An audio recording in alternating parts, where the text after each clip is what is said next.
যেই দল আমার জলজ্যান্ত বড় ভাই শহীদ মোহাম্মদ সোহেল রানা ভাইকে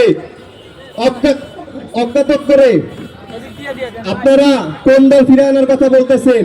যেই দল আমার বড় ভাই শহীদ মোহাম্মদ সোহেল রানা ভাইকে এবং আমার ভাইয়ের মতো প্রায় 2000 অধিক মায়ের সন্তানকে গুলি করে হত্যা করে লাশ গুম করছে, গুলি করে হত্যা করছে, এবং কি এখনো অনেক ভাইয়ের সন্ধান এখনো আমরা পাই নাই।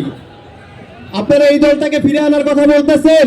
আমি বাংলাদেশের সকল রাজনৈতিক দলকে বলতেছি, শুধু আওয়ামী লীগ বাদে বিএনপি, এনসিপি, জামাত সবাইকে বলতেছি, কঠোরভাবে বলতেছি, স্পষ্টভাবে বলতেছি, আপনারা আওয়ামী লীগকে ফিরে আনার কথা যদি বলেন, আপনাদেরকে ছাড় দিয়ে আমরা কথা বলবো না।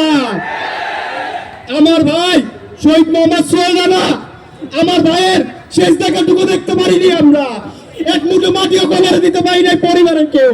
এমনকি আজকে 10 মাস রানে আমার ভাইয়ের কবর কোনটা আমি আজও জানি না। রায়ের মাঝের বুদ্ধিজীবী কবরস্থানের 4 নম্বর ব্লকে আমার ভাই সহ 114 জনকে দাফন করা হয়েছে। এই অন্তর্বর্তীকালীন সরকারকে বলতে চাই, আজ 10 মাস রানিং হয়ে গেছে, আপনারা কেন আমাদের ভাইদেরকে ডিএনএ টেস্টের মাধ্যমে শনাক্ত করে আমাদের কাছে আমাদের ভাইদের কবরের শেষ আশ্রয়স্থলের জায়গাটা দেখাইতে পারতেছেন না কেন? আপনাদের কাছে আমার প্রশ্ন। দ্বিতীয় প্রশ্ন, আজ 10 মাস রানিং, আজও কেন আমাদের ভাইদের রাষ্ট্রীয় স্বীকৃতি হলো না? আহতদের কেন পুনর্বাসন হলো না? শহীদদের কেন শহীদদের ফ্যামিলির কেন পুনর্বাসন হলো না?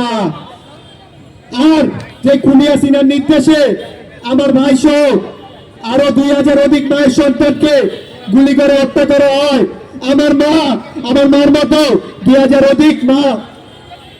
অধিক সন্তানের মা এখনো ঘুমায় না, এখনো ঠিক মতো ঘুমায় না, সারাদিন চোখের পানি ফেলে।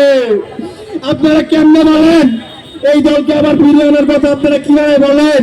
যদি আওয়ামী লীগকে এই বাংলার মাটিতে নিয়ে আসেন, সেটা নিয়ে আসতে হবে একটা কারণেই, তারা আসবে, ফাঁসির মঞ্চে উঠবে, আর তাদের প্রকাশ্যে ফাঁসি দেওয়া হবে। আমার ভাই কবরে, তুমি কেন বাইরে? আর আরেকটা কথা বলতে চাই অন্তর্বর্তীকালীন সরকারকে, আপনারা আমার ভাই সহ রায়ের বাজার বুদ্ধিজীবী কবরস্থান 114টি কবরের ডিএনএ প্রক্রিয়ার মাধ্যমে যেই ডিএনএ টেস্টের মাধ্যমে যেই কাজ করা হবে, সেই কাজটা খুবই দ্রুত করেন, কারণ 10 মাস রানিং হয়ে গেছে। আপনারা মিডিয়ার সামনে মিথ্যা আশ্বাস দেন, মিথ্যা আশ্বাস না দিয়ে আপনারা এই কাজগুলো করেন, তারপরে বললেন আর বলা লাগবে না, মানুষ এমনি জানতে পারবে। অন্তর্বর্তীকালীন সরকার এবং বাংলাদেশের সকল মানুষদেরকে বলতেছি, ছাত্র জনতা সকল মানুষদেরকে বলতেছি, আপনারা মিডিয়ার সামনে অনেক কথাই বলেন, শহীদ পরিবারকে দেখবেন, শহীদ পরিবারের খবর রাখবেন, শহীদ পরিবারকে অনেক কিছুই করতেছেন, যা বাস্তবে কোনো আমরা মিল পাই না। মিডিয়ার সামনে আপনারা মিডিয়ার সামনে বলেন আমরা বাস্তবে কোনো মিল পাই না।